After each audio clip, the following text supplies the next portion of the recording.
pretty much. There's Eder and Rich, John, John Hopper, Judith, Chris, Mike, Zoe, Jack. We got Gary from the corner, Imad, Helen,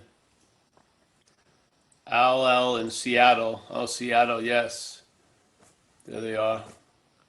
Sonia, Natalie, undisclosed location, Beatrice, Sharon. Make sure you read the ingredients, Sharon. Oh, yeah, I think that's fine. Barbara, Yariv, everyone's here. Alan, Luca, Joyce, Donna. Donna, you look like a Midwest person. I love the outdoors. You're probably bringing some meat to the barbecue. Yeah. Grill. There's Sonny. We sorely miss Sonny, all joking aside. Yariv, Mike's having something. No, he's having a hit or something. Sarah, Andre, we're looking at the digestive tract of a tiger. That's pretty nice, Andre. Yeah. Yeah, Malcolm, Amelia, Satish. Thank you, Satish, for the donation. Tina. Is it Tina or Tina? Tina? We got Peter from Seattle. Kaiser. Stop looking and you'll find out what's happening. And a lot of other people. That's good. All right, so if you're new to this meeting, can you hear me, Mike? Just let me know every once in a while that you're hearing it. Okay. Mike. You don't hear me? Mike. I can hear you. I don't know. Can you hear me, Mike? I can hear you, yeah. All right, good. So if anyone's new and stuff, I'm sure you've heard about non-duality and maybe you heard about it in a lot of different ways. It doesn't matter right or wrong. Just the way we see it is non-duality, just basically taking the definition of the words. So non is not, and then duality is two. So before there's a negation of two, in a way that's good to have a recognition of what two is and what two isn't. And basically what I discovered innocently going to non-duality meetings, like I had gone to Buddhist meetings and I had gone to Zen meetings and I had gone to Course in Miracles meetings. Finally, when I reached non-duality meetings, there was a point of view, or let's say a view about a point that was either I hadn't heard it before or it was new to me. And it came from reading Ramana Maharshi and others. And Ramana Maharshi would preface a statement in a lot of people wrote about his teachings, but in all the different books they would say this one same thing in, well, not exactly the same way, but the one same idea, and it would be prefaced with the problem, the greatest mystery. So it was lent some importance, and the way the one I've remembered and I use a lot is this idea of a presupposing, because I like the word pre. Pre implies time, and this certain cloaking activity that seems to blind the lion to being a lion. Let's use that example. That cloaking activity is of time. Yeah, that's how it works. So the presupposing was a beautiful word, because it says presupposing of a non-existent thing, truly, in a sense, being supposed to be existent, really. And so the non-existent thing, let's say the body, is now representing a long-lasting, independent, separate thing that's self-existing. And there's the presupposing of that, and then that self-existing thing now wants to get salvation for the self.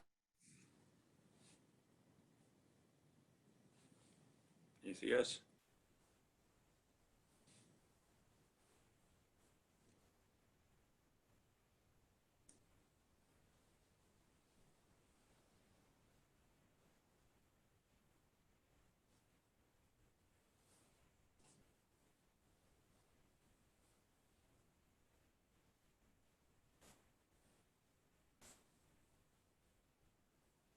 He's gone. I don't see him now. No? Oops, I hear something. You hear probably your echo. I'm here. It looks like I'm here. Okay, now I see him. Yeah? Well, listen, let's just get to the questions because it's gonna, we may not last long today. We're having technical difficulties. But the whole idea is not so much to look for non-duality, but to see the activity of duality from non-duality. Yeah? The implying of the message is that you are what you're looking for. Yeah, that's a basis. That's not something to be debated. The basis of the whole message is inherently you are what you're looking for, or actually you are what's looking, as St. Francis would say. If that isn't, if that assumption, if you don't start from there, then the whole direction goes. Yeah. So basically, if you haven't come to that possibility, maybe look into other things which will lead you to this possibility because they'll fail. Yeah. Because you can't get into what you already are. You're not going to have an experience of what you already are. You're not going to know it. You as what you're not is not going to have an experience of being it. You're just that, yeah? And why isn't that becoming, or why isn't that so obvious? Because a mental activity that we sort of frame as selfing, that implies, assumes, infers, historically verifies with memories and perceptions, and constantly reinforces with the thoughts and the narrative that we're a thing.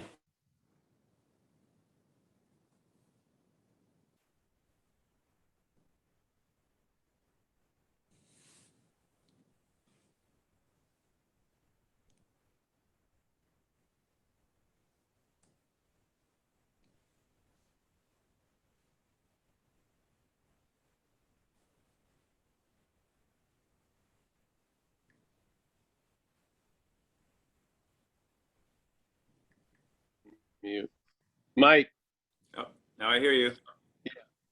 we keep going in and out, so let's just ask questions, and then we'll see how we can do it, see how it works, all right?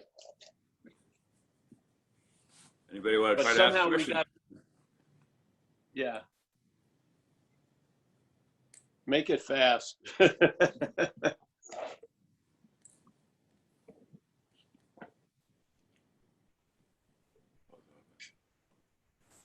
I'm going to keep my square on you, Mike, and then if something goes off, give me a sign, yeah? Okay. So I don't throw pearls before swine, so to speak.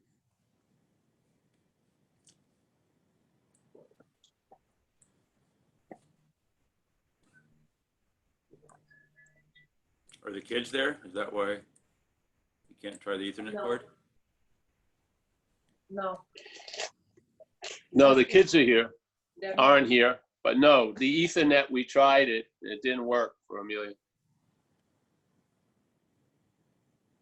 I can move back in, but that's where it started not working, so Honey, but don't you have unlimited data?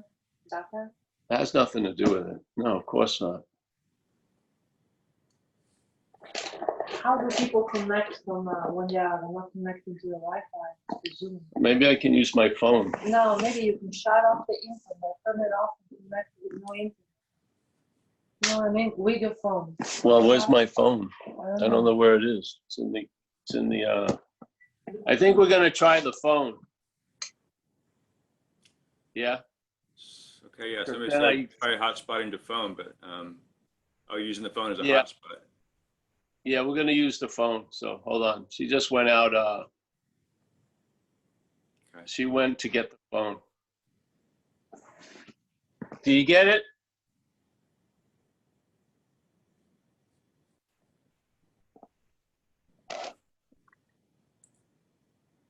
Now, if I was a meditation teacher, I'd say everyone meditate. Yeah, let me try it. So I can go to the hotspot on this. I don't know how to use hotspots, do you? I've done it a couple Hold times. on. It's not too hard. All right, so there's, let me look at the cellular. All right, personal hotspot is on. To connect using Wi-Fi, to connect using Bluetooth, to connect using. All right, so we can do this.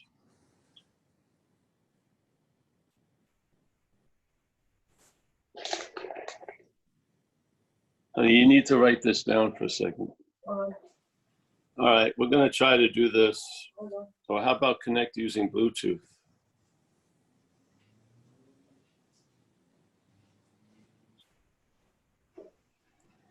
I think we can probably just do it on the phone. So hold on.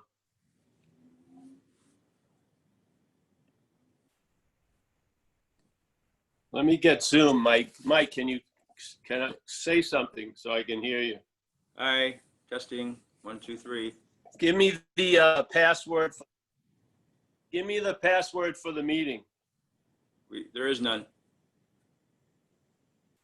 You're freezing. Can you Mike, hear me? give me the password for the meeting. There is none. You just, There isn't. You just All right. enter. So what do I? All right. No, it's asking for meeting ID. No, you go to from Zambich Live. All right. Hold on. Yeah. Zambich Live.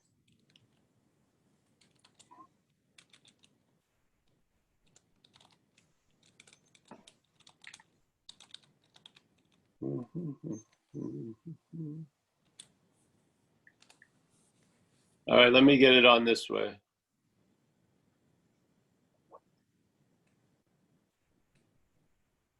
Mm-mm. Okay, link. Okay. Can you hear me? Let me see. I'm going to try to join with the video. Call using dial-in. Yeah, call using internet.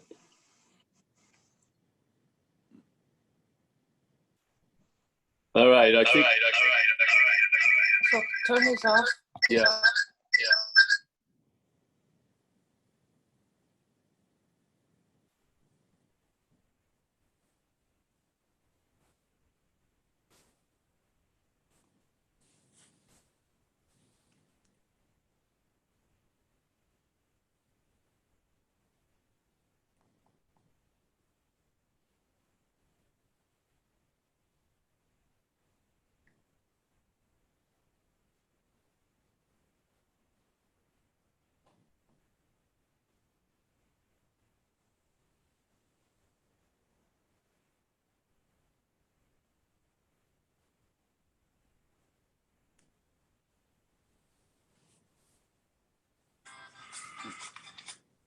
Hi. Not online, just here on the phone.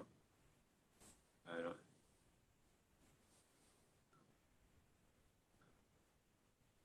Let me see if it's Can you hear me now?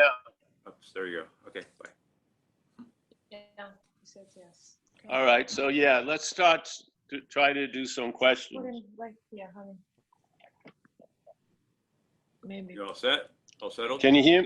Can you hear me now? Yeah, yeah. So far. All right. Yeah. Can you hear me? Let's just try to go to some questions. Are you holding the phone? Because it's jumping all around. I'm holding the phone. Can you put it down? Yes. Hold on. So I think You that'll hear me though, it's the problem. Yeah, leave it steady because when it moves, I think it jumbles the sound too. All right, all right, Okay, so we just go ahead and try. yeah. Okay. There was a hand, but no hands now.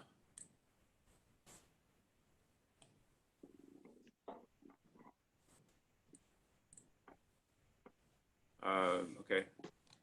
Now there's a couple hands again. Michael, can you go, Michael? I can't get to the Yeah, gallery. Paul. Hello, yep. Hi, Amelia. How you doing? You came out to Australia 6 months ago or so, I think it was. And Yeah, yeah, it's Michael Wheelerham. You stayed here. How you doing? oh, We toured hey, Michael. together. Yes, how are you? Yeah, great to see you. I can't see Yeah. you, but I can picture you in memory, so yeah. Yeah, that's not a very pleasant thing, that vision. How are you, It's the Amelia? best we can How you doing? Yeah, so great to see you both. When you came out to Australia, I had been watching your videos for, I don't know, probably about 6 months, and I kind of had loads of questions. And when you came out, I came to your first session, and you did your spiel, as Bob calls them, and when you finished, there was just like stunned silence. And I was sitting there thinking, oh, what was I going to ask? And then I just God, it's terrible. This guy's come all the way out from the States. I mean, he's got these people in the room and there's not one question. And there's just silence for a while. And I was thinking, oh, I should ask a question. I just couldn't think of one. So I thought, no, I don't need to ask a question. So I let it go. And then I think there was a couple of days before your next session and I went to that one. And then the same thing happened. I just thought, well, I've got no questions. It was brilliant. The thing was, the questions did come back afterwards. But there's really just one question. Just one question left, and that is: can you really? Is it possible to catch two pigeons with one fava bean? That's the only question I've got left. But no, you can kill two birds with one stone. No, I really haven't got too many questions. I just really want to pop on and say hi, and really appreciate your work. Love what you do. Loved having you here. Loved touring around the Great Ocean Road with you, and Yes. look forward to coming back someday. Yes, definitely, Michael. Yeah, we're looking forward to it. There's echo. We're Yeah, getting a bad feedback. Yeah, thanks, Paul. Hey, Michael. Yeah, I hope our connection will be better when I get to Australia. Yeah. But the Okay. whole point of the talks, the silence of the questioner, that's the answer, really. Yeah. Yeah. The questioner, that which is masquerading as the questioner is the answer. That's the situation. So when it's really gone well, there's a silence, and in that silence, the answer is obvious. Yeah. Yeah. Yeah, it is, and I'm accessing that more and more. It's Yeah, exactly. it's something that I always could access in meditation, and I could never quite get it. It's almost like, oh, I'm back again every time I'd come out of meditation. But now I am accessing it more and more just on a daily basis. So it's Well, beautiful. in a way, it's not you accessing it. It's an access of itself as you, in a way. Yeah. Yeah. Yeah. In other words, the access is always available at all times because you are it. Yeah. Now, the story of having access is from mental condition. So the story of having access emphasizes less and less access, really. And the more you hope for access, the less access you seem to have. When you finally lose interest in that want more access, then it becomes readily available. Hopefully that implies something to us, and we can sort of get the whole principle of what we're sharing here. Yeah, which is, it's completely about seeing the activity that implies what you're not from what you are, instead of trying to get a glimpse of what you are from what you're not. That's the whole intention. Yeah? Yeah. Yeah. No, it's, I get it. Well, I don't get it, I should say. Yeah. Yeah.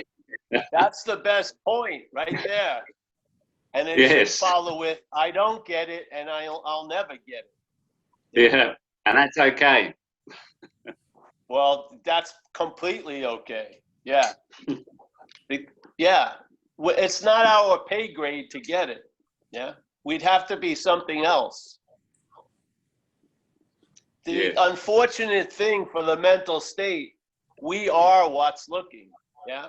No matter how much it's being used to look for things, we are what's looking. Yeah. Yeah. Yeah. And so basically, yeah, it doesn't change based on where you think you are mentally or physically or, you know, geographically or in memory or in the future. None of that, all of those are activities within it.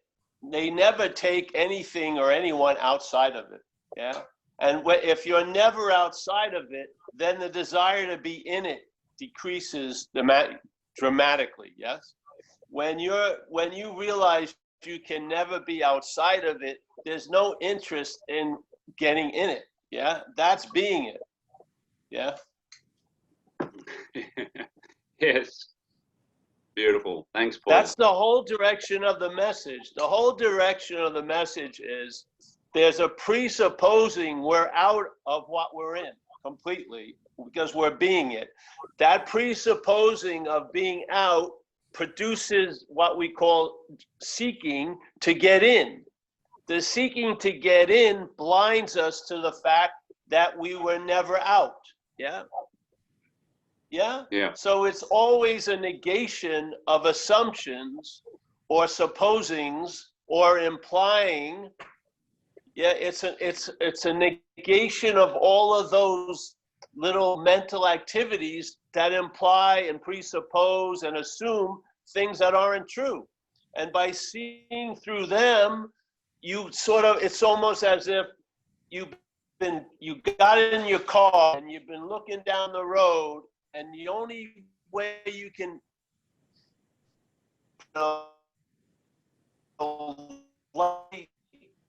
attain something is you're in the parking space already. Yeah.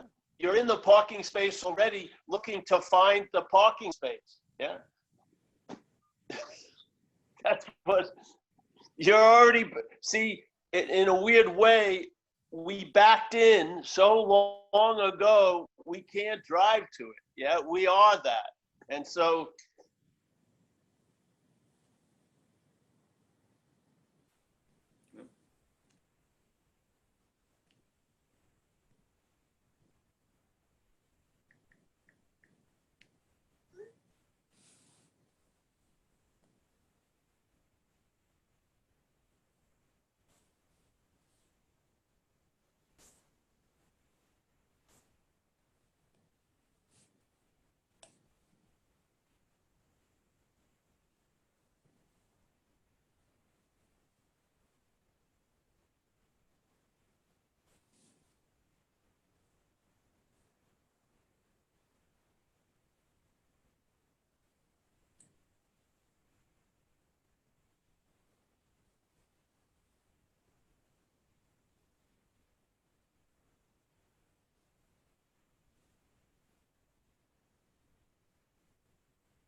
Michael, Okay, you're back. I think we finally got it to work now.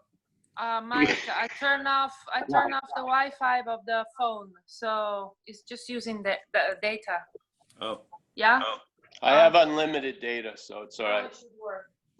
Well, good. Well, Then you've we'll missed, have what an power. incredible share we just had. Sorry. Now it should work. I got the silence in between, so that's fine. But that's Thanks a the lot. whole, see, the point is, well, whatever. Thanks, Michael. I'm really happy that you appreciate it. called in. And let's stay in touch because we definitely are going to come back there. Yes, we are. Mike. Beautiful. All right? Can't wait. Yeah. Can't All wait. right, brother. Take care, brother. Love you. Bye. Thanks, Michael. Sarah's got her hand up. Hey, thanks everyone for persisting. I would have given up long ago. Forget. I just would have gone to the beach or whatever. Can you hear me, Mike? Yeah, yeah. Oh, good. Just give me a sign that actually you're hearing me every once in a while. Yeah, okay. Or, well, okay. I'll time it every minute. I'll just go like that. Yeah, something like that. Okay. Sarah, are you gonna? come in? Hi, Paul. Hi, Mike. Sarah, I'm not sure I Hello. move it. Can you say a little about the free sample? The free sample. Because What's yeah, there? you know, a minute. You can find her. Well, you know, like a minute ago, you said you don't really ever experience yourself. And then, but I was just wondering, because the free sample, is that the kind of, I don't know, those zones that feel more eternal and now Yes, and here yes. and Yes, because you're, yeah, that's the sort of what you would categorize as being, yeah? It's not Yeah, a beer and a being, it's being, yeah. Yeah, that's a and free that's what sample. we then kind of falsely long to, you know, we think that we're only in it if we're in that kind of a Well, the head like, does. It's not you, but the head does, yeah, because the head comes up. This is the mechanicalness of the head. So you have a free sample, let's say, yeah? So at that moment, the being, the no time, override the time activity. yeah. Yes? So at that point we can experience ourselves then. It's at that not an little point. experience. No, it's not an experience. You're being yourself. You're not experiencing yourself. I see. You're being yourself. What Yeah. happens is then the mental state kicks in because whatever we come in contact with or as being nothing or everything, in this dreaming of time, the mental state kicks in and claims that. So it claims Yeah. its own absence and makes it an experience it had. And the emphasis is that it's not having that experience now. So then it gets super bummed out, yeah? Or it Yeah. starts seeking even more. But the whole thing that sets off the seeking is a false assumption, yeah. And that's why the seeking in some levels is actually a disservice, is being used for the opposite result or for the opposite intention that we think it has, yeah? So the seeking for what you Yeah. are reinforces the idea of what you're not. Yeah. Because Yeah. what else would seek for, what you are seek for what it is? Of course it wouldn't. It's being what it is. It's only Yes. cast as what you're not that makes it interesting for what you're not to look for it, yeah? Yeah. Yeah. Yeah. We're saying something, Sarah, and I'm telling you, you're gonna see an event exactly captured by what we just said. You're gonna notice stuff now. The whole point of these satsangs are warnings. The warnings the warnings are applicable as you travel through time as this little action figure, yeah? You will see the warnings. You'll see when the warning matches what's actually happening. You'll recognize it. You'll see the mental state arise and claim to be the one who's having an experience. You'll see it. Yeah. Yeah. In other words, you'll catch the thief. Now, then there's the other dilemma is because when there's the seeing of the thief, that seeing gets claimed by the same thief and now is cast as the policeman that saw the thief. Yeah. Yeah.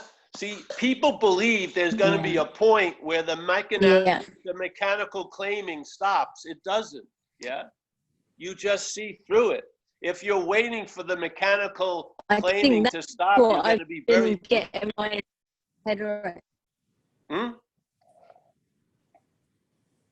You're breaking up, Sarah. Yeah, I mean, I think that's the classic mistake that I've been trying to get my head around. Is it's never. Can you hear me now, Mike? Yes. Yes. Yeah. Right now, yeah. Mike, Oh, am I back? Weird. Hi, Paul. Hey. Yeah, I think just trying to get my head around that isn't ever going to stop. You know, it's quite, in a way, it's a relief to just know that's just going to keep babbling anyway. It doesn't matter anymore. Yes, as much, exactly. You know? Exactly. Whereas before, I always felt like that would just go away, and that would just. Exactly. See, that's the imaginary hunt it sends us off on. Yeah. Yeah. So even though it displays its mechanicalness, we think that it's going to end. Yeah. Yeah. Yeah. And the point is, that's a fallacy. It's all an activity. It doesn't. What it's implying isn't so. See, selfing isn't about a self. Selfing is used to imply a self. Yeah? Yeah. In other words, the obsession over self isn't, oh, I'm obsessing over this thing called self. No, obsession with self is the whole enchilada. Yeah? That's what selfing is. Selfing is obsession with self. There is no self. Yeah. There's selfing, and the selfing is the obsession with self. Yeah. So you recognize it. So now you don't hold your breath waiting for that one day it all ends and you're still there. Yeah. You now, you can be exactly what you are, and all of that mental activity is included. It doesn't exile you from your nature. Yes? Yeah. We have it as sort of like a disqualifying or a qualifying effect. So when I'm really chilled out, I'm at peace, I'm qualified for the free sample. If my head, AKA me, is upset and agitated, that disqualifies me from the free sample. That's not true. Yeah. You cannot be disqualified from what you are. It's just impossible. This is the insanity of the mental state entertains impossibility and makes them possible. Yeah, in its little world. They're impossible. Yes? Mm.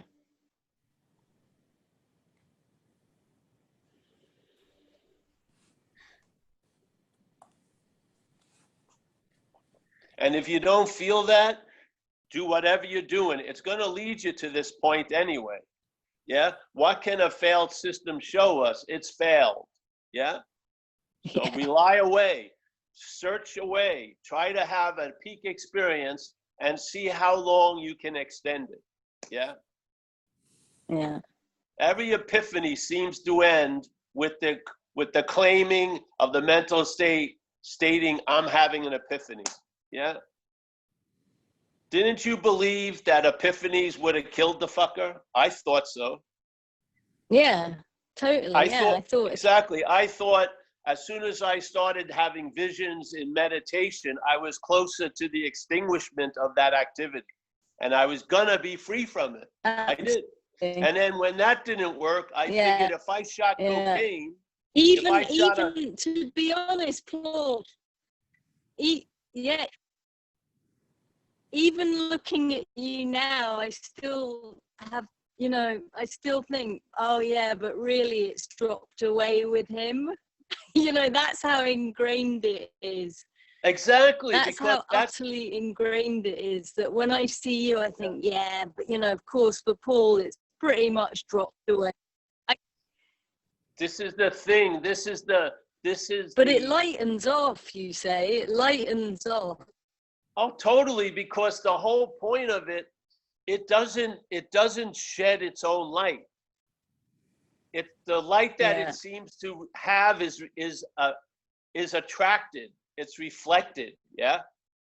The interest and attention brings light to this thing, and then it says it's the light. Yeah.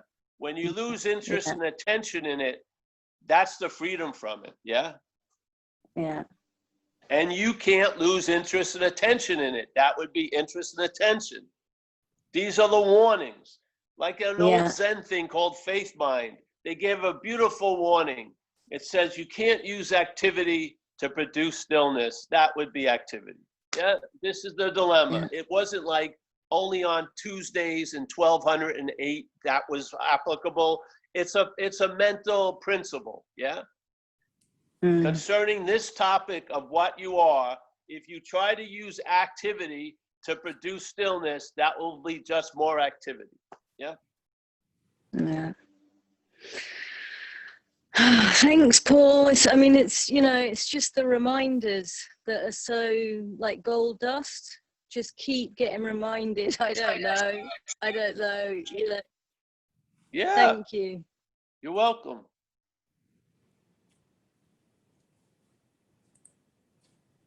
Thanks, Sarah.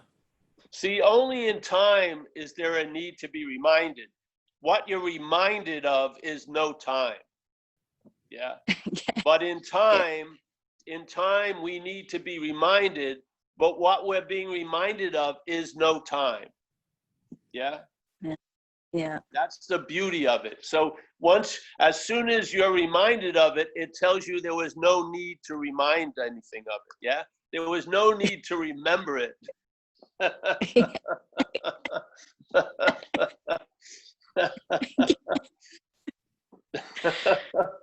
It's a trick, because the logic of the narration says, I must have had something to do with it, but you actually don't.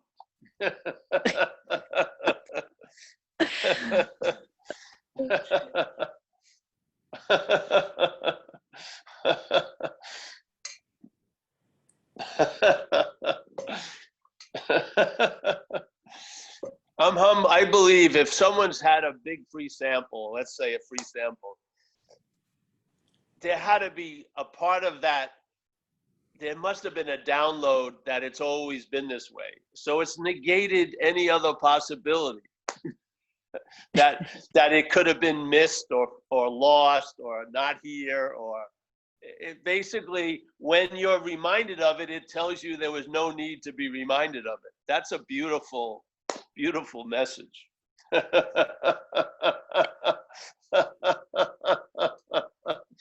Yeah. I mean, the whole activity, you thought you needed to remember it. It tells you there was no need to remember it. That's so beautiful.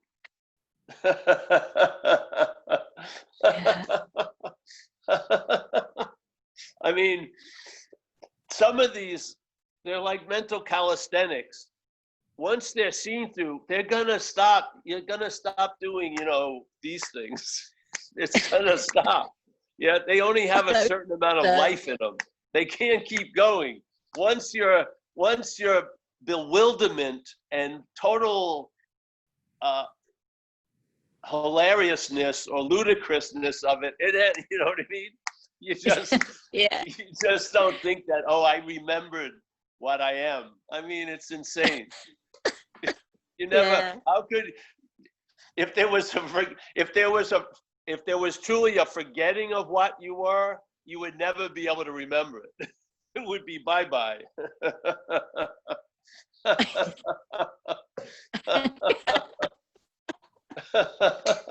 I mean, this is the dilemma. The mental state thrives on relevance.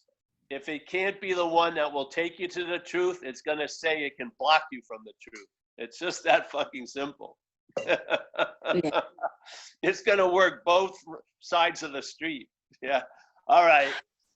Let's go on a spiritual journey. Oh, fuck this. I'm blocking you off from the sunlight of the spirit. And then you have to sort of, it has like an extortion racket. Then you've got to do all these activities to get a little bit of sunlight for a few minutes. Oh, you didn't meditate long enough. Darkness. You are the light. Why would you if you're the owner of the house, why would you let your gatekeeper tell you if you could come in or not? It's insane to me. You're going to the gatekeeper to ask him if you can enter your own house. And it's even weirder, you never left. You're calling on the intercom to the gatekeeper, asking him if you can go into your own house. You're in your house calling him. I mean, that's the whole idea of the gateless gate or the open secret. It's obvious. Yeah.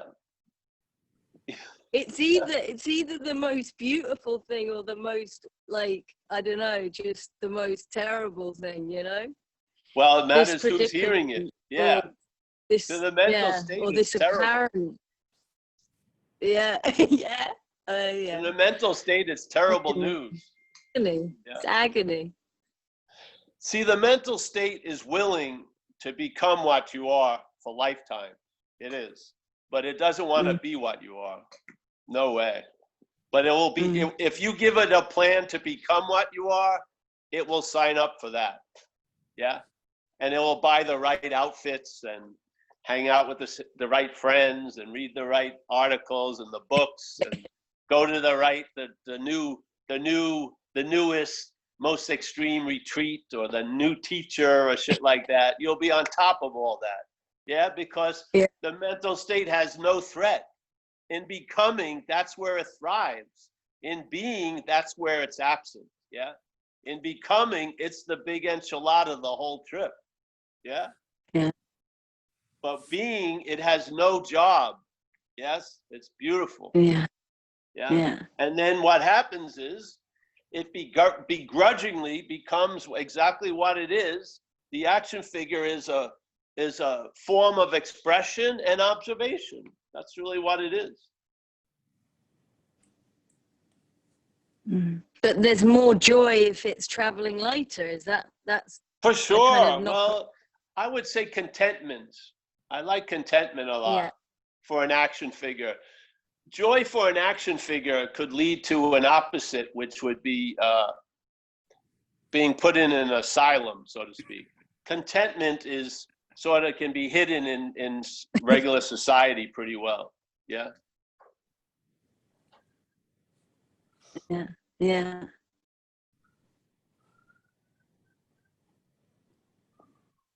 All right, honey. It's good to hear you. I'm so happy this thing's working now. Thanks again, Sarah. Thanks, Paul. Thank you. Same here. It's nearly 1 a.m. here. It's really worth it. Thank you. Oh, good. You'll have a good sleep tonight. Yeah. Yeah. Oops, she's gone. Oh, I thought you were going to say, oh, there she is again. I'm still. Thanks. All right, Mike. Next one. Okay, I'm going to mute you, Sarah. I thought you were going to say despair is the opposite of joy, not being put in an insane asylum. Anybody else want to raise their hand? You can hear okay, Paul? Yeah, perfect, really.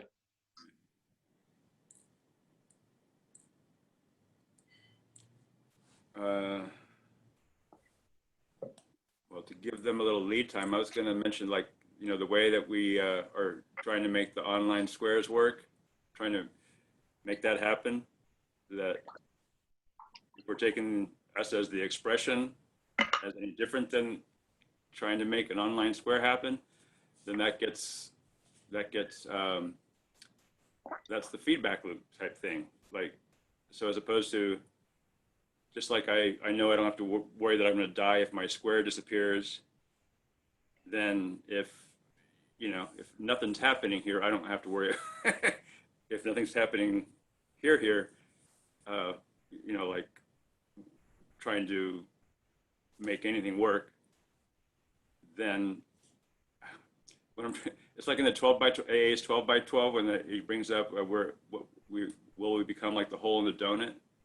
It's kind of like that's behind a lot of questions, bringing up a different form of the question, but just like when the square disappears, that's okay. So, and it's hard to phrase what I'm saying, because from the expression's point of view, it can't help but not see the hole in the donut as something wrong or bad. But as like what Michael brought up earlier, if I just don't ask the question, that's the hole in the donut in a way. It's okay. Yeah, and you already are the hole in the donut. Yeah, so you have to realize what's afraid to be the hole in the donut is a mental activity. Yeah. Yeah, that's why it's hard to phrase, but I wanted to bring it up because it's like it seems to be behind a lot of questions. All right, so let's say something that is in a denial of being the hole in the donut, yeah, looks at the idea of being the hole in the donut in a very sort of negative manner, yeah? And then being cast as us, we believe we have to convince that somehow to be okay with arriving at the hole in the donut as the spiritual goal.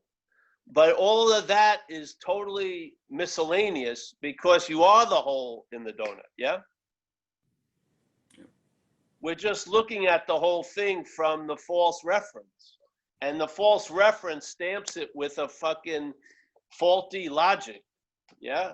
And then we tend to sort of have to pay obeisance to that, pay tithe to that for some reason, because we believe it's us, or on some level, it has an ability that we have to convince it to be on our side. You don't, yeah? The fact is, you're the hole in the donut. But why would you waste any time trying to convince what you're not that? Just see what you're not, and you'll find out what it's like to be the hole in the donut, instead of having mental concepts about what you think it's going to be like being the hole in the donut. It may be completely different than you've ever imagined, yeah? Yep.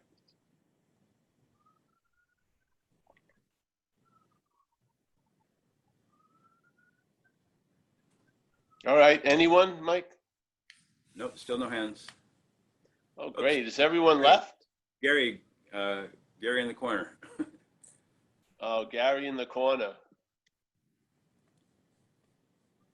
Hi, Paul. Gary? Hey. So, I remember once you mentioned you'd been to some, I don't know, retreats or something where you had a bunch of emotional experiences and people came and said, wow, you must be really advanced because you're having all this emotional stuff going on. Well, I think maybe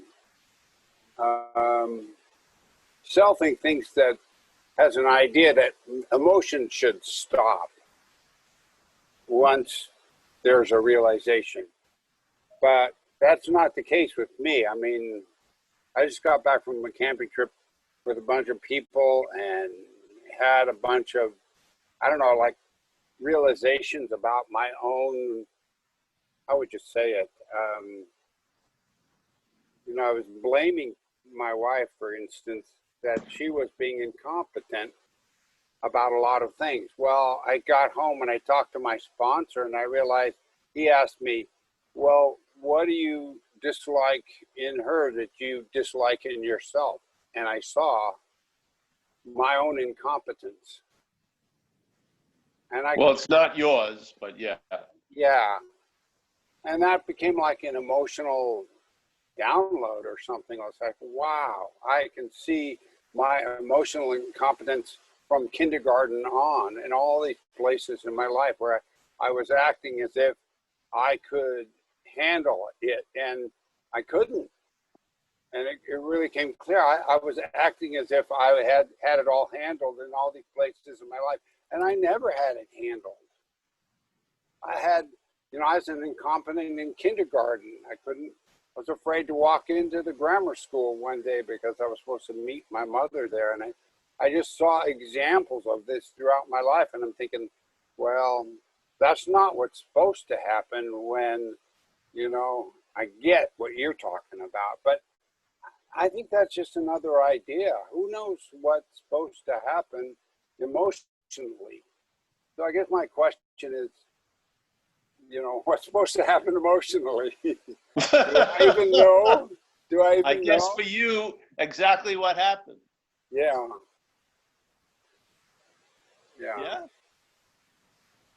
I mean, it's kind of cool in a way to see through a certain veil. Like, oh, I thought I was cool with all this stuff. I'm not really cool. Yeah, it's gonna bring about a traveling lighter as the action figure. Yeah. So not putting on airs, so to speak. Well, the point is, see,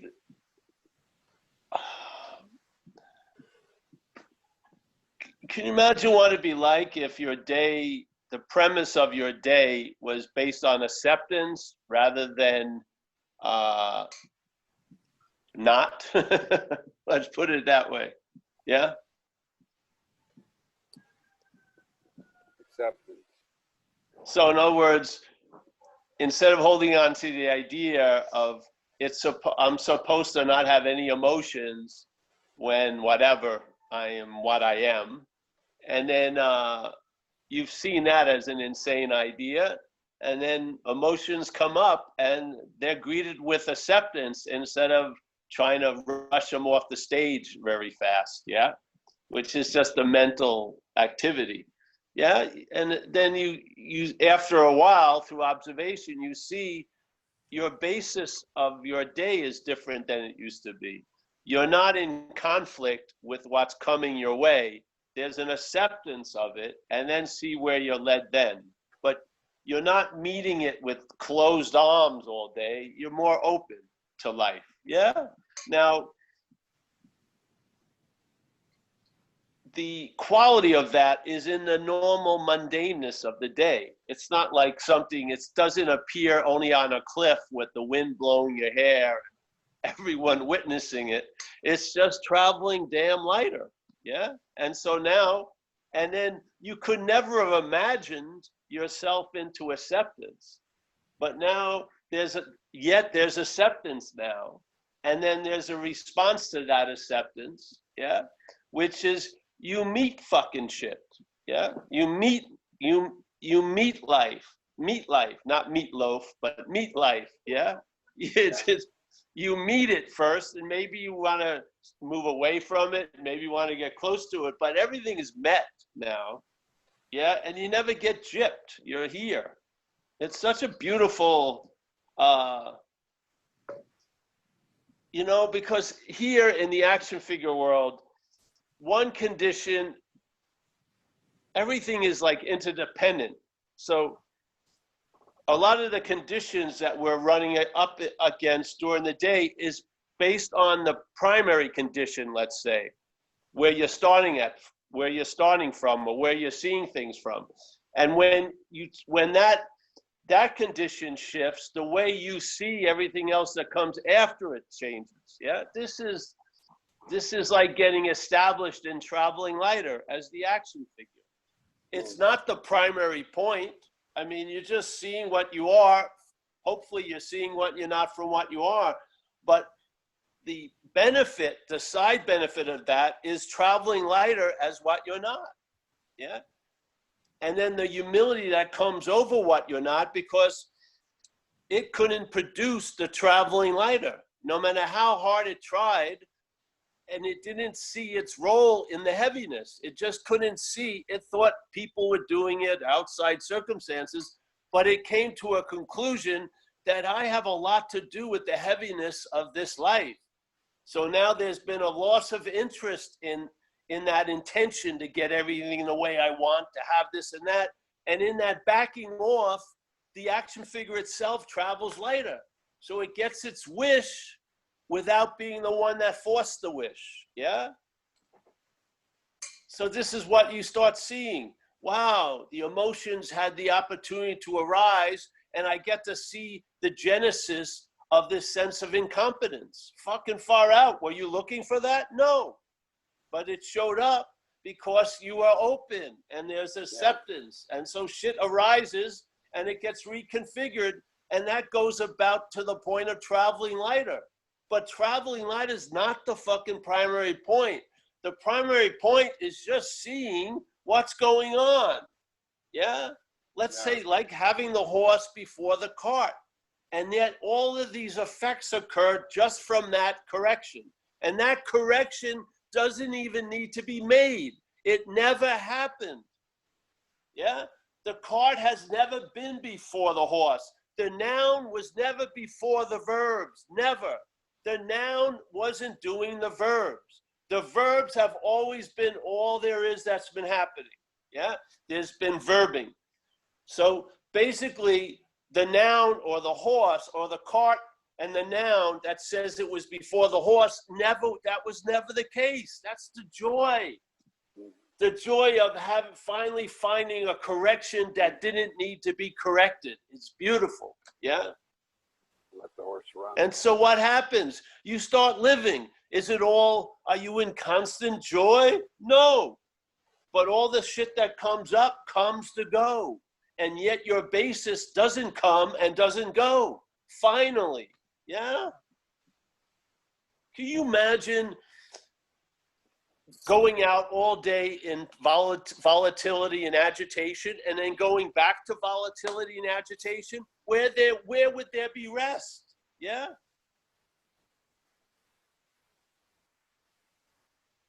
There's rest here because the unsuspecting inner resource is now suspected. It's past being suspected. It's now sense and felt. You sense being, yeah? It's not you sensing being. There's a sense of being going on. And it's fucking solid. Like that lady said, this is the ore of gold, and all the free samples are like gold dust. This is it, yeah? And for me, it turned into a last answer, which I've never, ever in this life had a last answer before, except for many girls. But I mean, a last answer concerning this topic of who am I and what's going on. Freaking non-duality put it to rest for so long now. I don't think anything new's coming along the way, yeah? So I got established. The horse was obviously before the cart, and it's been that way now for years. Yeah? Yeah.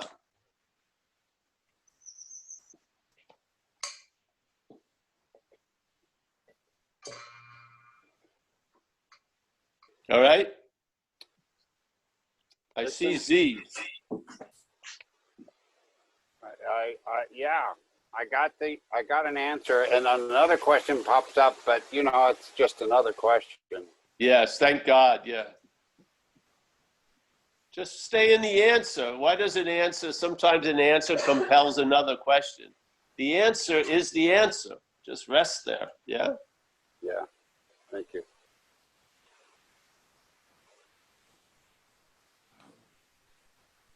Thanks, Gary. Imad has a question.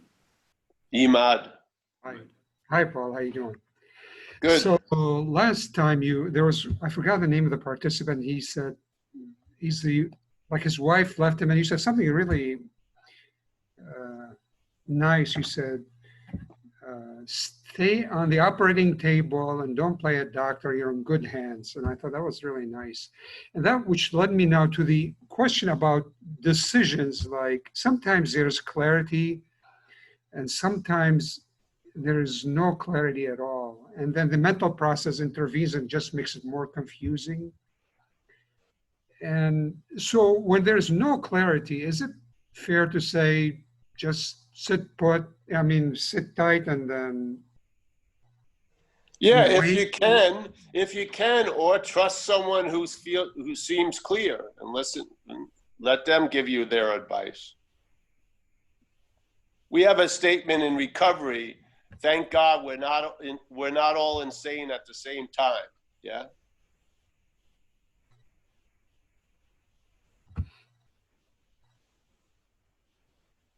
How about intuition? Is that, which I don't claim to have, but it's something, does it play a role or no? Yes, it does.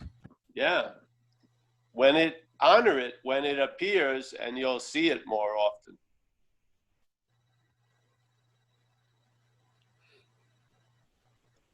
I've observed over time following intuition and not following intuition. And I would say the intuition has proved itself to be valid based on me following it and not following it. I learned both ways. Yeah. I learned by following it, and I definitely learned by not following it. Yeah. So if I'm going to lean any way, I'm going to lean towards intuition. Yeah.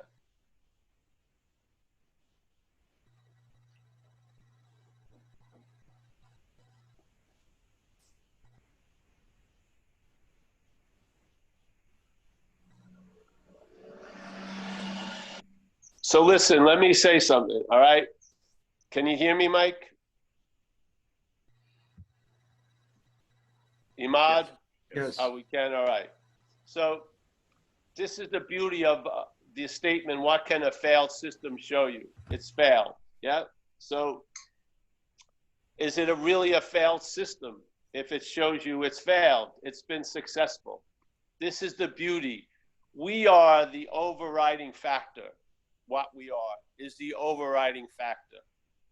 We make things appear the way they appear. Yeah. We are the dreaming. And I feel like, in a way, you can't lose. Yeah. You just can't freaking lose.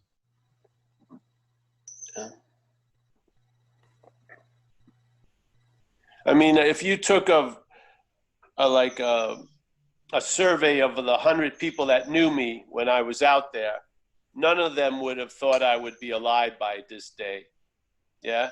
None of them, most of them would have said he's going to have to be institutionalized or be in jail or he'll be dead. And if they got together with themselves, they would have all agreed. Maybe it would be in those three categories. Was never going to be, well, Paul's doing great and he's holding Zoom lessons about shit. None of that. Nobody would have ever imagined that. Guess what? Yeah. That shows the limitation of the failed system. Why do you want to keep following a faulty GPS? Yeah. Take direction, feel the direction. If the direction works, honor it. Yeah. And you'll recognize the difference between the head and intuition after a while. And when you don't follow the intuition, even though you sensed it, be fucking accountable. Yeah. For what happens, because you knew better and you went for it anyway. So what? Yeah. You're going to learn from that. Yeah. You can't lose. I'm a believer in the world of an action figure. The statement in the Course in Miracles, you and I are dreaming. We are the dreaming of the dreaming. And we're going to dream ourselves out of it. And as we are doing that, which is maybe coming to these talks and shit like that, the dream is going to get happier. And that's been my experience, yeah? With all the bad and all the good decisions, all of that, all piled in, the car went to the same place, yeah?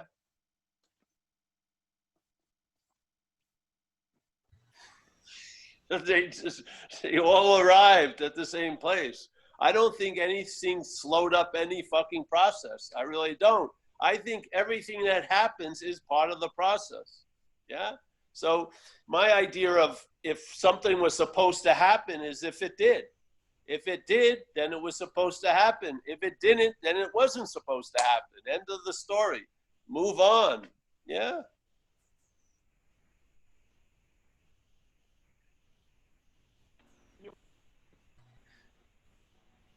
I have a question. I don't know if Paul can hear me. Yeah. This is Michael in Watsonville, California. I tuned into you about maybe 2 months ago. you can hear me okay? Yes. Do you know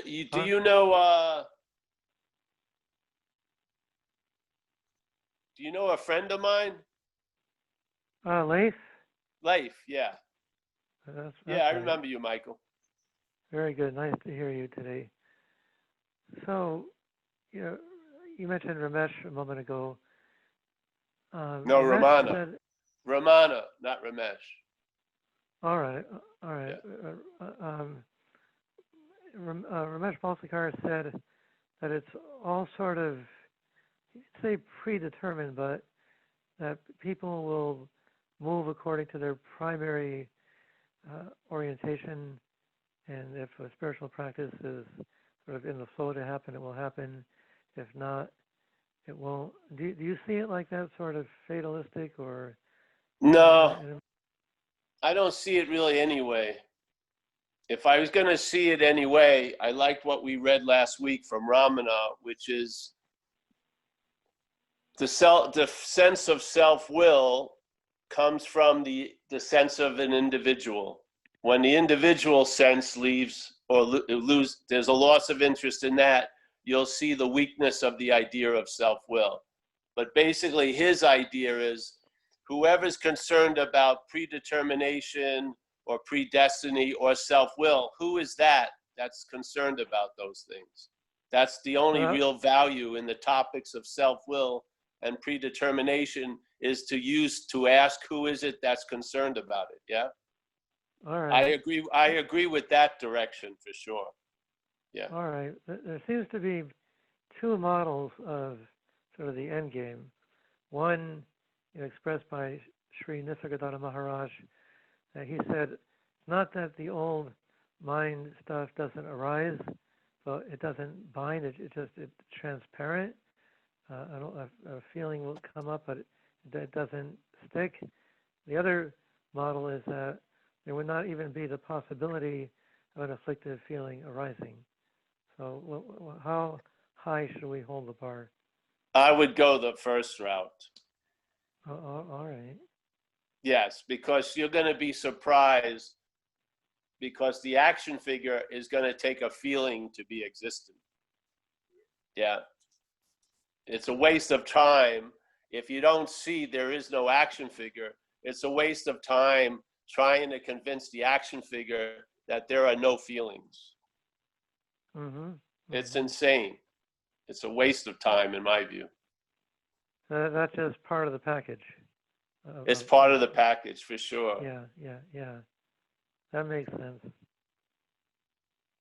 All right. Well, I appreciate it, Paul. Thank you, bro. Yeah. I'll see you next month. Or maybe next week. Oh, good. I hope so. Next week's even better.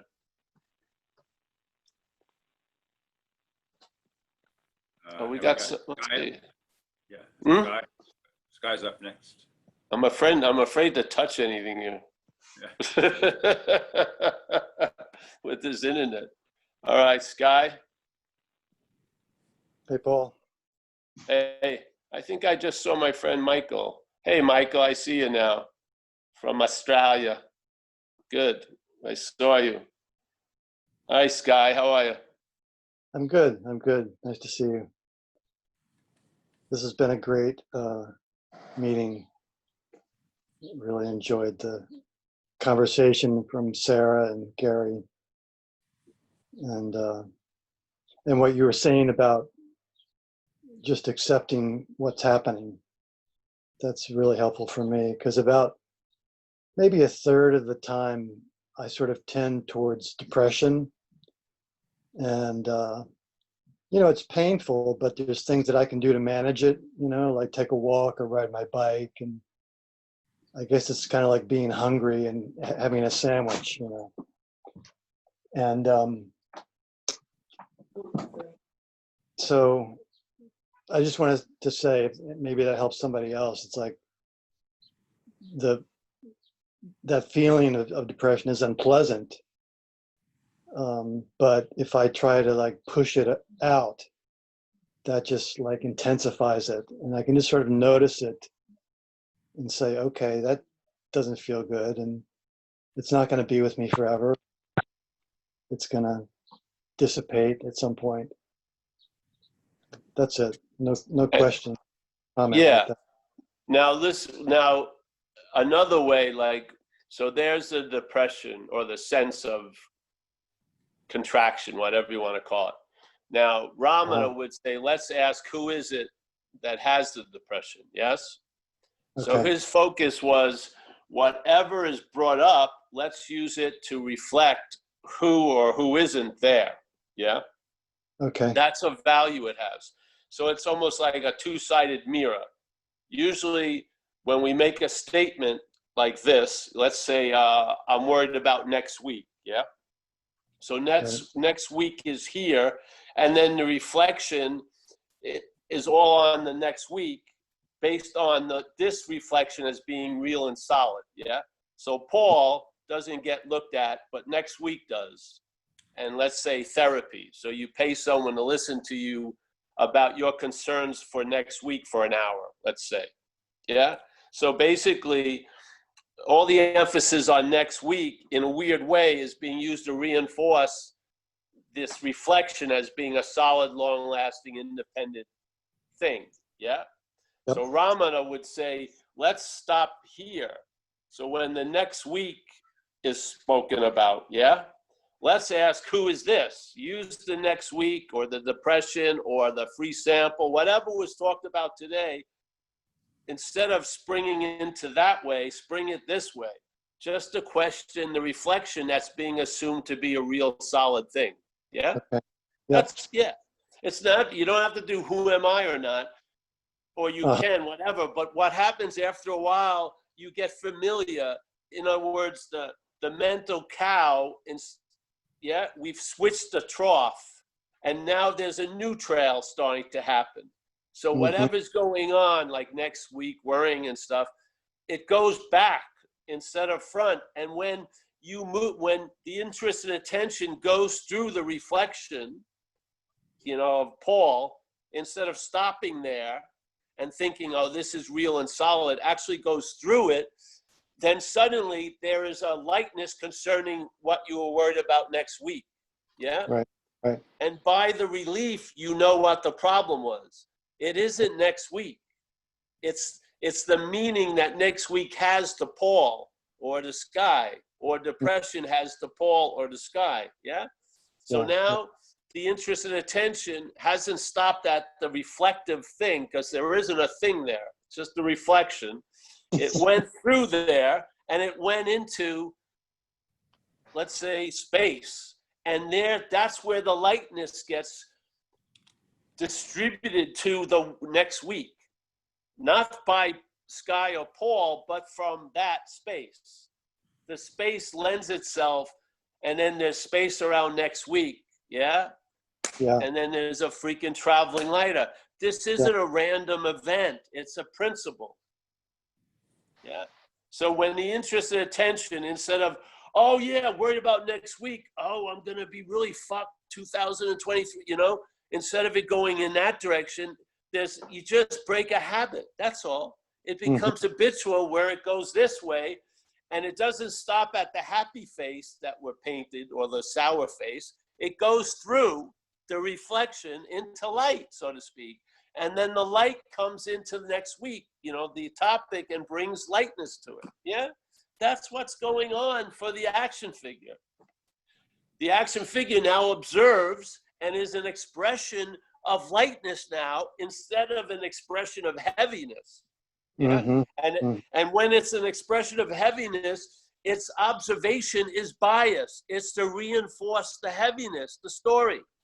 So the observation can't be trusted because it's being used to reinforce the original story of you. Yes? Yeah? So maybe you feel a little better about next week, but there's gonna be another next week, and another blah, blah, blah, and another, yeah? The relief is so fucking temporary and fleeting, where the real relief is to go this way. And it's just habit, that's all. It's just, and lack of possibility. See, What do you mean? See, if there's a solidity of Paul, then there's no possibility of anything being behind Paul, yeah? And so Paul now represents all there is that is before, and it ain't. It's a made up noun. It comes after. What's before is what we are. Right. Yeah. The idea of Paul is a masquerading. It's a made up before that comes after selfing. The selfing implies a Paul, and then the Paul is presupposed before everything else. That's a lie. It's not true. Once you get a couple of samples, you'll go right to light, and the light will bring a lightness to your fucking life. You're not going to, Sky. Sky isn't. Paul isn't. We're not that adept. Yeah, there are very few masters of the action figure. They really are. And if you want to be one, you're going to have to practice, 800 zillion hyperventilations or shit like that so that you can make yourself warm when you're cold. Big deal. Yeah. But you don't have to depend on you becoming a master of depression.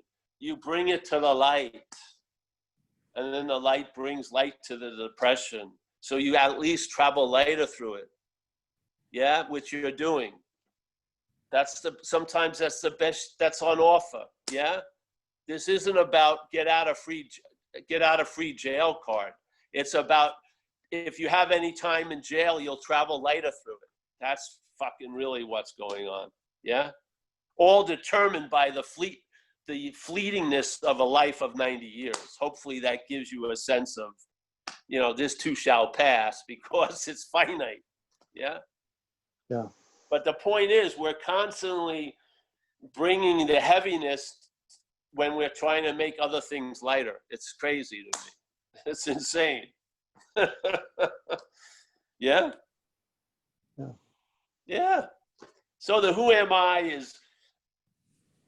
it's not essential. You can use it so that at least you get familiar with the trough, the direction of the trail and the trough, basically.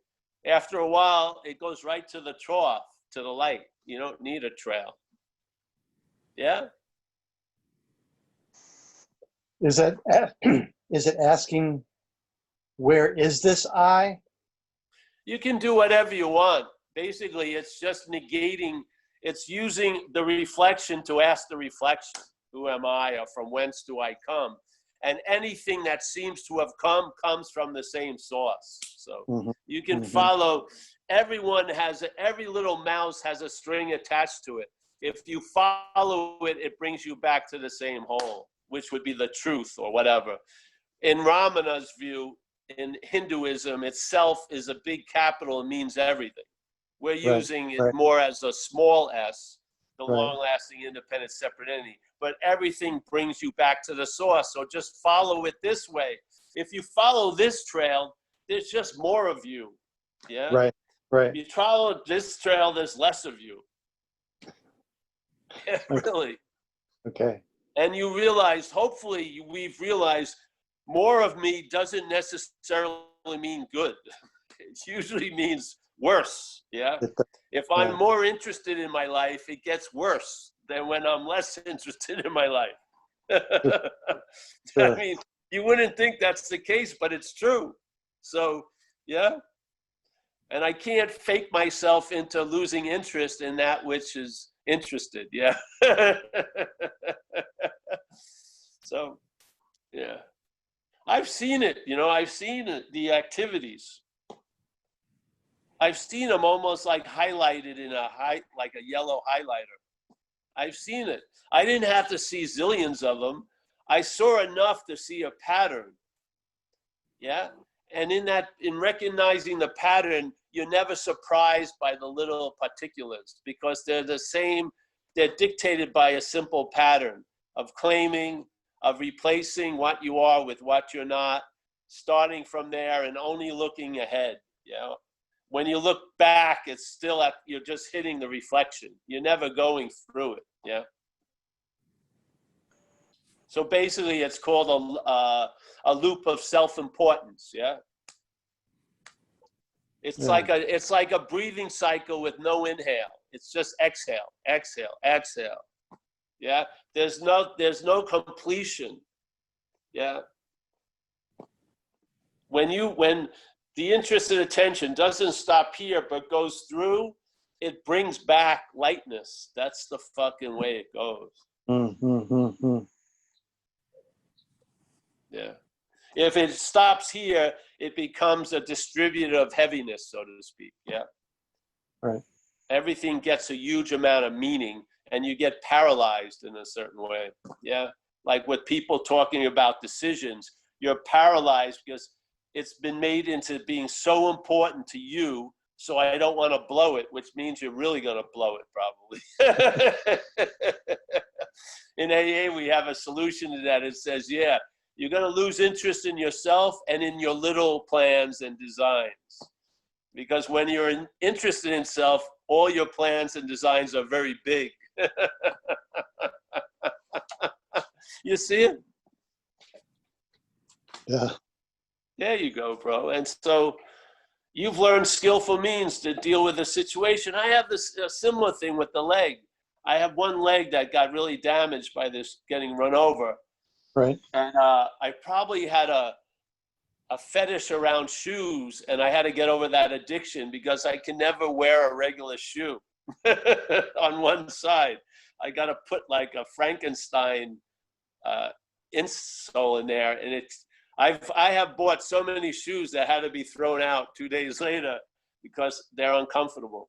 So this whole idea of having to fit yourself around certain circumstances, like my physical condition, yes, I've had to learn, put my leg up, not to do a lot of shit. Yeah, and you have the ability to do that. Yeah. Right. I don't bemoan my condition because the action figure had a huge role in it. I went out thinking I was going to a party and I met a Chevy Monte Carlo. Yeah, I should have been asleep. So it wasn't like, oh, it just came out of the blue. No, there was a decision made based on self that put me in a position to be hurt. And I got run over. So yeah, seemingly in the story. So I have a sense of it, of things that are chronic that have become part of your life. Yeah. So I salute you for being able to deal with it the best you can. But the lightness around it isn't going to come from you. Right. Right. Yeah. I hear that. Yeah. The best we can do is learn skillful means, but traveling lighter through those skillful means will be brought about by the light, not by Paul. Yeah. That's right. Sky. That's right. Yeah. So. That's great, man. Appreciate it. And you're in our cult forever. You're a lifetime member, so that should give you some sense of assurance.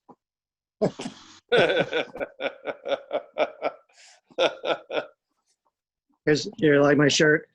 Yes, I like that. Yes. Praise the Lord. Yeah. All right, Sky. Take it easy, man. Thanks, brother. Yeah. Thanks, Guy. Luca has hand up.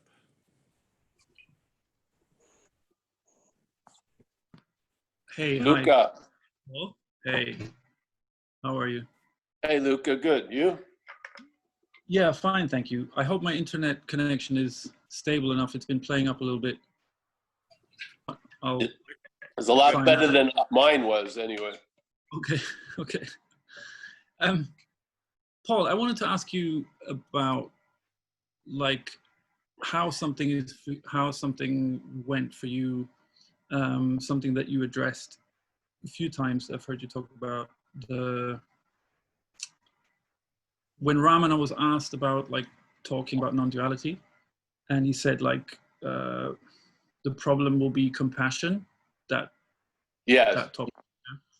So like I remember watching your videos, and you sort of begrudgingly accepted a couple of questions at the end, and there was something, I don't know, it sort of made a lot of sense. And then I'm just wondering like how that topic, obviously with the Zooms, it's a whole different. Yes. But like what's that? And also, I mean, I'm asking from a place where like in life in general, speaking to people, and then people maybe speaking in a way, I don't know how to put it, like pretending to be helpless in a certain way, if you know what I mean. Yeah.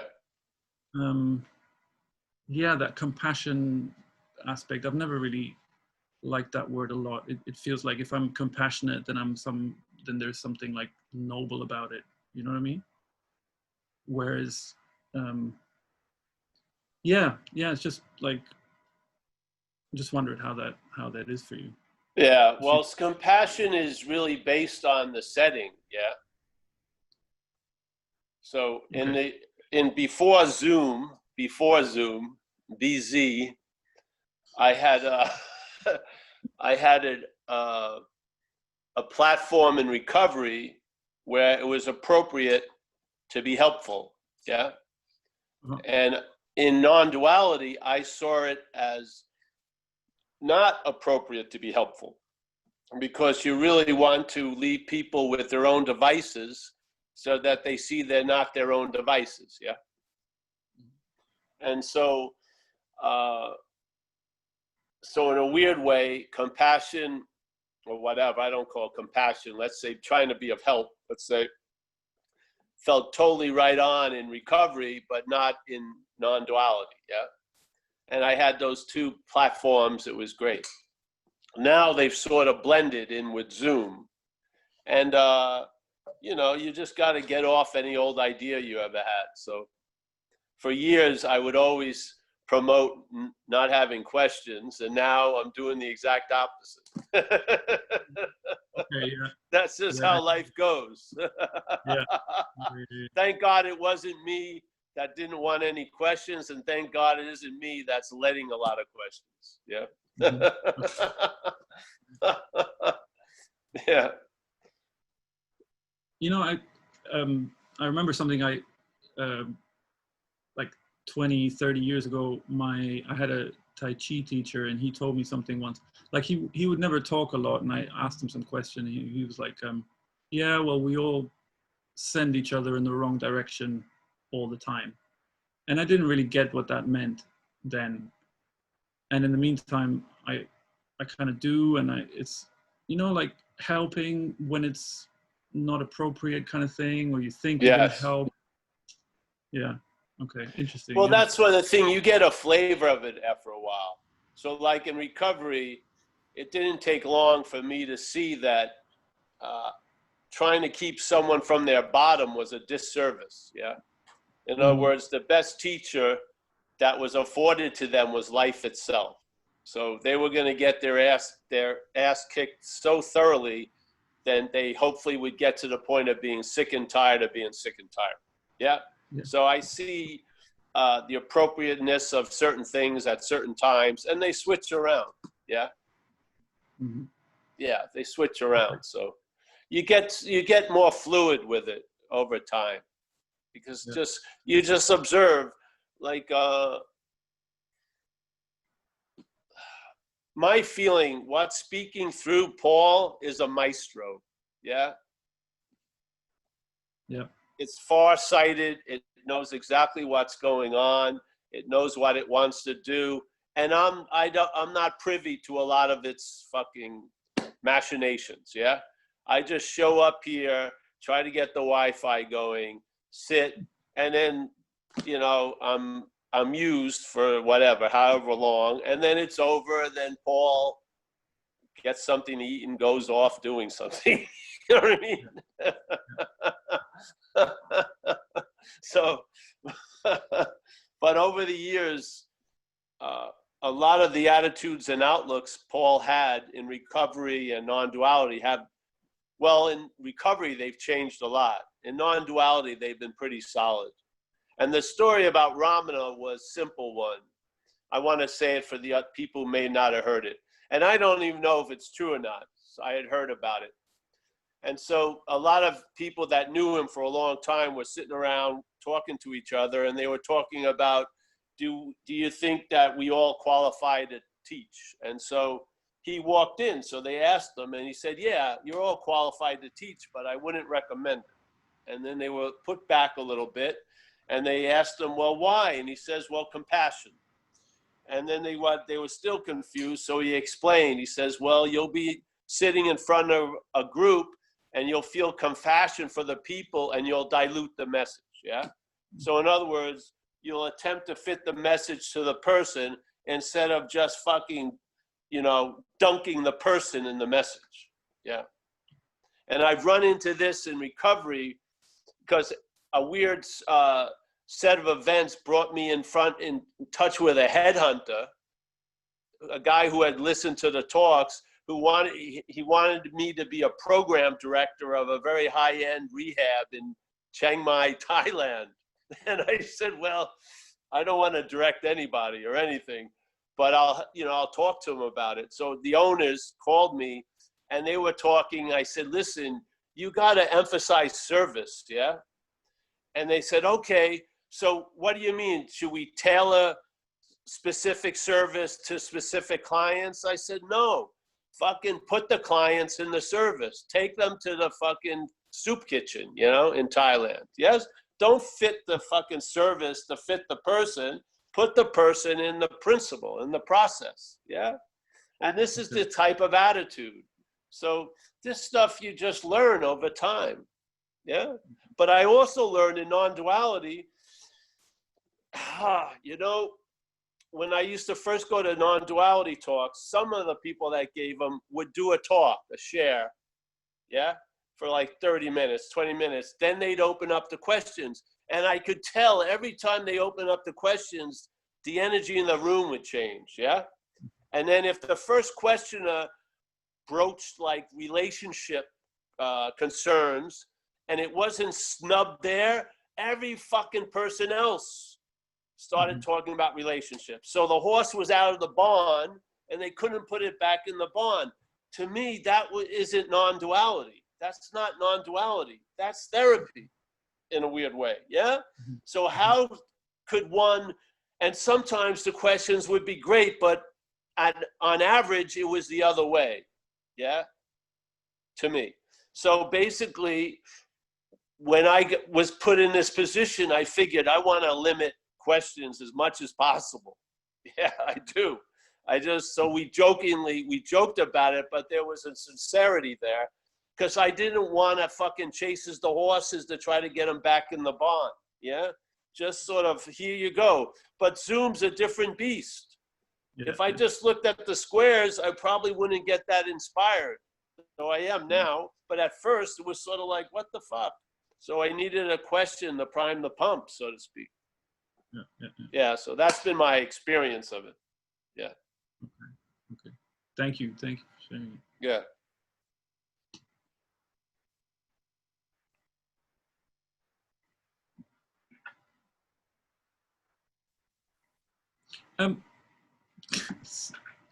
Just a quick point, if you don't mind.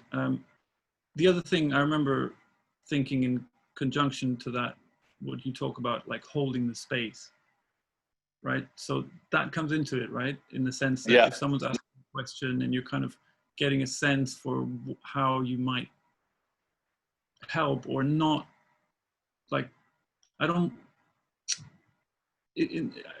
not talking about non-duality, but in terms of like, I don't even mean a strictness, but like a firmness about certain things. Like when you're saying not to dilute the message, you know what I mean? Yes. Like some shit is just not okay. And I don't know. Well, you know what it is? It's harder to read in the Zooms. Mm-hmm. In live meetings, you knew what was going to happen with certain people. Yes, but in the Zoom, it's more difficult. I can't read the person as well. Yeah.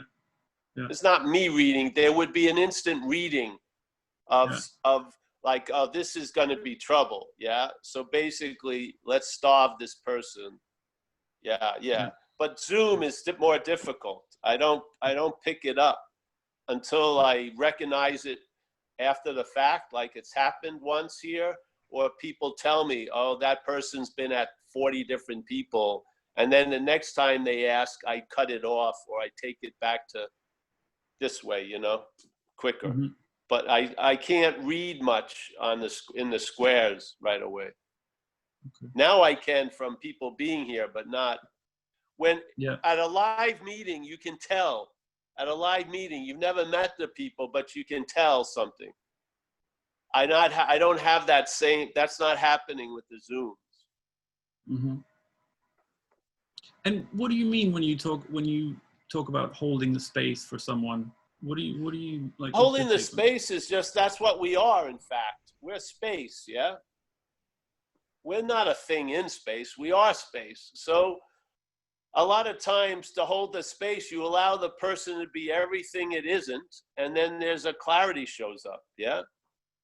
You don't have to try to tell them you're not that. You let them go, and it becomes self-evident after 2 or 3 minutes to the person themselves. Yeah, so true. So that's holding space in my sense, yeah. Okay. You don't want to introduce another person in the mix, yeah? You just let them be a person seemingly, and then it runs out, yeah? And they become their own teacher. Beautiful. I've seen it happen in less than like 90 seconds. I mean, unbelievable. Yeah. Yeah. Yeah. Okay.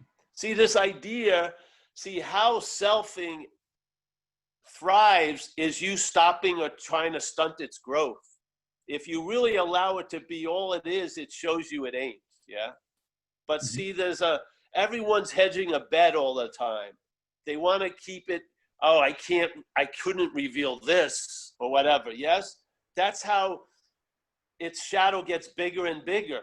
So basically, when you allow someone to be what they're not, they're thinking allowing them to be what they are, you give them enough rope, they hang themselves. It's fucking awesome, yeah? Yeah. Yeah. So true. Thank you for sharing that. All right? Yeah. Nice to see you, Luca. Thanks for the questions. Thank you, you too. I rarely say that also. So. All right.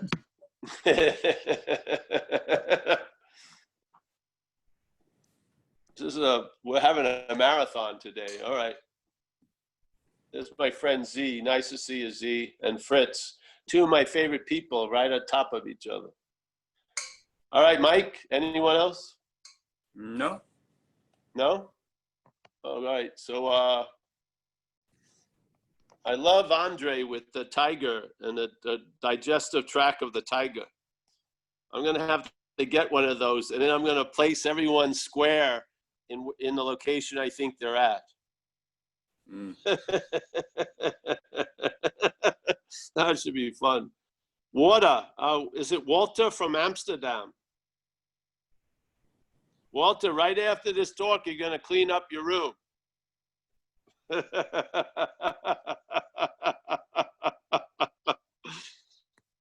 I'm going to say goodbye to everyone. Yeah. All I see is me here. Shit. All right, Mike. Thank you for, sticking with it today, eh? Yeah. Richard, nice to see you. Pleasure. Hopefully in London sometime, or you in Northern California.